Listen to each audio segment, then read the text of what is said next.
That spike up is the problem. That's what's caused the inflation, air quotes. It's not inflation, it's currency devaluation. And now they've pulled all of that out and more. The market has. It did its job from the central bank jawboning, and things are breaking.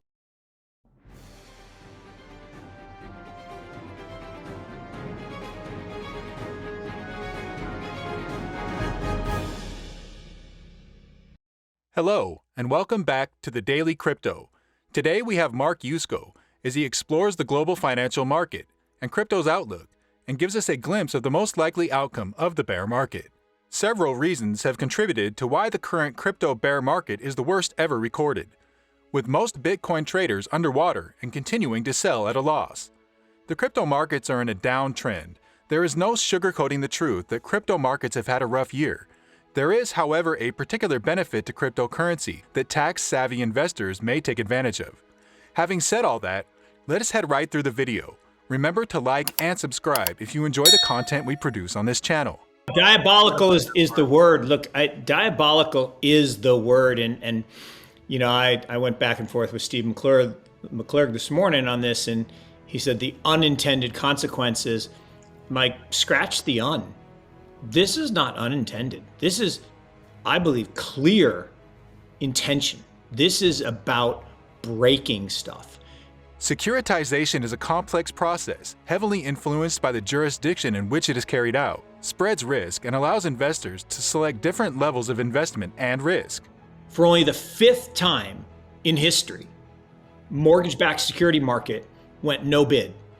Let that linger. No bid.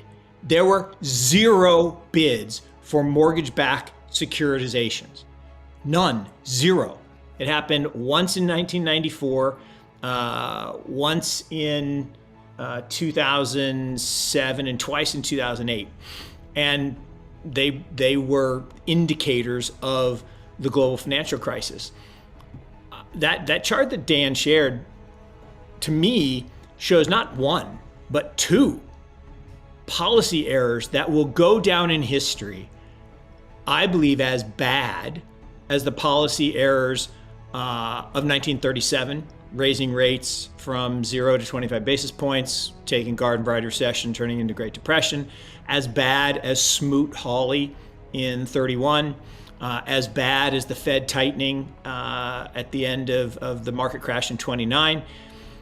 And that spike up is the problem. That's what's caused the inflation, air quotes.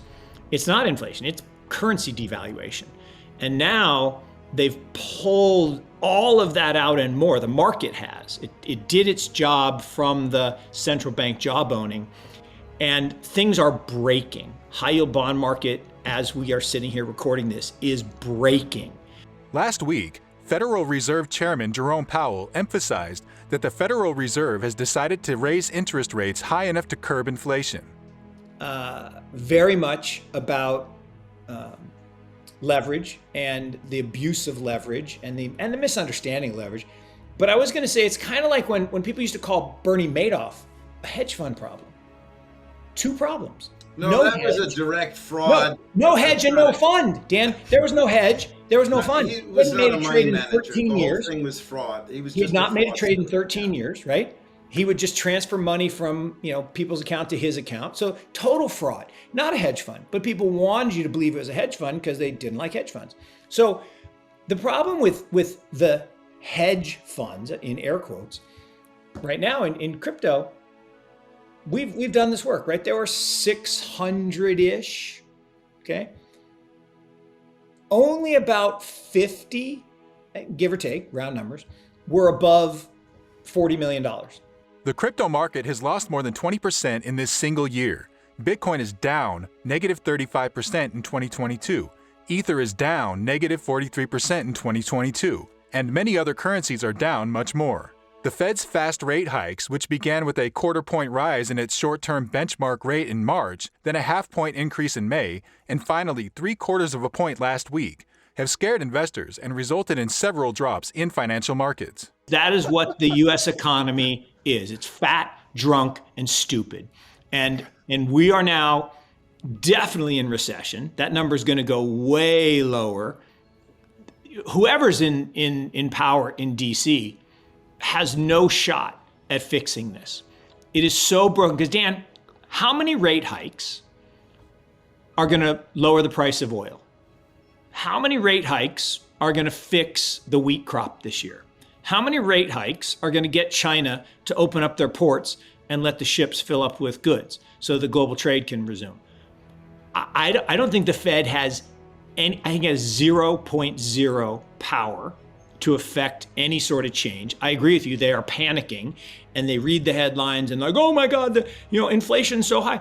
I went to dinner with my little guy who just came in and made those crazy noises.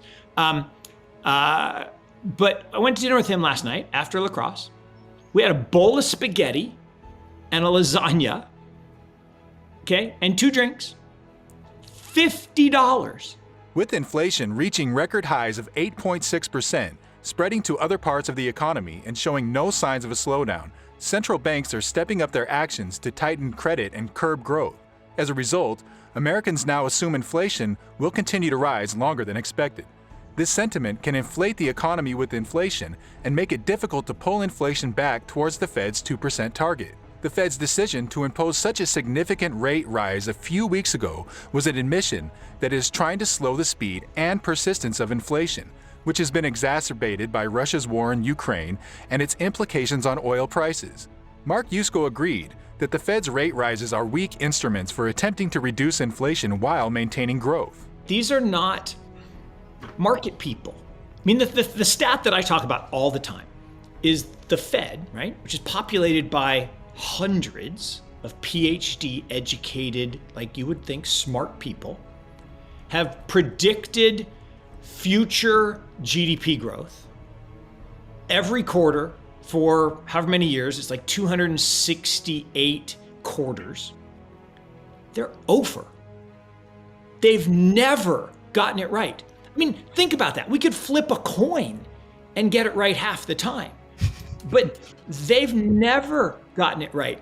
And so what to your Dan's point right now, what they did yesterday by just not acknowledging any of the fires raging around us, it's literally like the ostrich. The ostrich is sitting out there minding its own business, then the lion comes out of the savannah, and the ostrich turns its back on the lion, lays its head on the sand, and pretends that the lion can't see it. The lion still eats the ostrich. The ostrich just doesn't see it happen. Inflation is being driven by scarcity of oil, fuel, and food.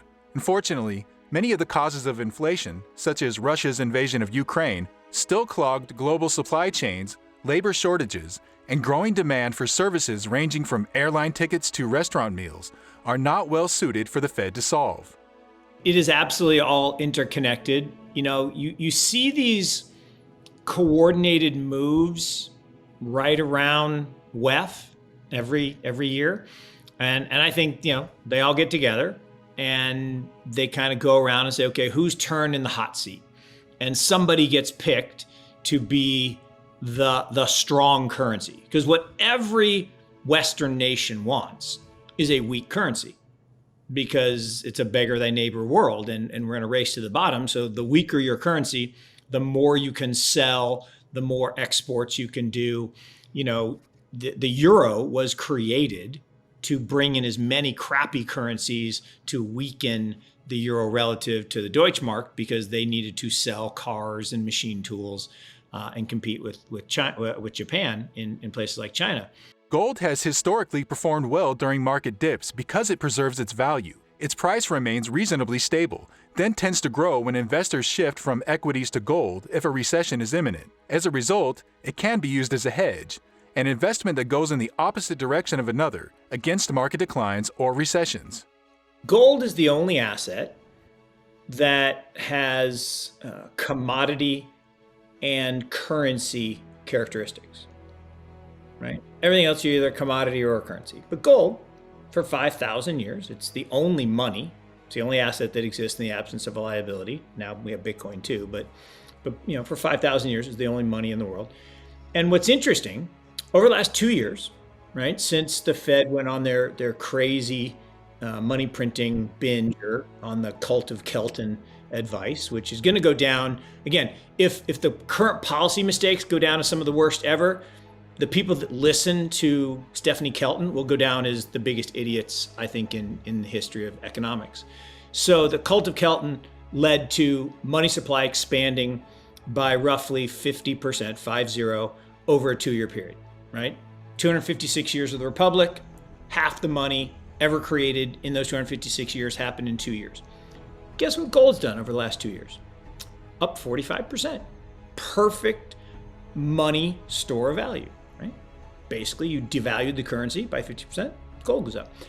Interestingly, Bitcoin over the same period is up twice as much. It's up 100%. Now, why is that? Not all investors flocked to Bitcoin at the time of the COVID-19 outbreak. Instead, many chose more common strategies and ran to gold. As a result of their action, the price of gold soared from just under $1,300 in late 2019 to about $2,100 in mid-2020. It remained above the pre-pandemic recession level, but its price fell in 2021 as the economy began to recover. Gold has controlled economies and marketplaces for thousands of years as a trade and wealth storage medium. Bitcoin was established in 2009, but did not gain popular acceptance until several years later. Other major distinctions might help you decide which one to put in your portfolio. Mark Yusko claimed that gold has been the only asset with commodity and currency characteristics for 5,000 years. It's more liquid. It's got a greater, I'll call it trader clientele in the free float, right? If you think about boomer rocks versus digital gold, I talk about digital divide, right? Ask anyone over 35, who's your broker? Merrill Lynch, UBS, whoever. How much gold do you have? 3-4%. How much Bitcoin do you have? Zero. It's a Ponzi scheme. Haven't you ever listened to Peter Schiff? How often do you use DeFi? What the hell is DeFi? Ask anyone under 35, who's your broker? What's a broker? I mean, I got a Robinhood account. How much gold do you have? Are you kidding me? Boomer rocks? Haven't you heard that guy Schiff? How much Bitcoin do you have? I don't want to talk about it. Why not? Because it's like a really big percentage of my net worth. I'm a little embarrassed. Okay? I often use DeFi. Every day. So there's just a divide. And so I agree with Dan, right? There's no question the Fed's going to have to reverse course. There's no question they're going to have to print money. According to Mark Yusko, you need cryptocurrency more than ever to preserve your wealth from depression. However, he noted that no government agency would be powerful enough to stop the 90-year depression that would come. There is a reason for the deflationary world that we're living in. It's demographics and debt. Too bad demographics, too many old people, plus excess debt equals deflation, the killer Ds. And we are in a 90-year cycle. We've always been in a 90-year cycle. There was a depression in the 1840s. There was a depression in the 1930s. And unfortunately, there's going to be a depression in the 2020s. And I don't like saying it. I'm not wishing for it. I don't want it to happen. But there is no government agency powerful enough to stop it because of all the policy errors that lead to it. But more importantly, the demographic and the debt problems that cause these deflationary busts. Okay, well, and I'm what it not means is there, you but- need crypto more than ever. You need Bitcoin more than ever to preserve your wealth from what's coming. And look, the greatest fortunes in America were created in the Great Depression, right? If you had liquidity. So what you want to have is a lot of cash, like real cash, like cash, and gold. Gold is good too. Although I think gold's going to continue to be spoofed by JP Morgan because it's very profitable for them. So I would rather own Bitcoin and cash. But look, I'm not wishing for it. I don't want it to happen, but I believe history rhymes.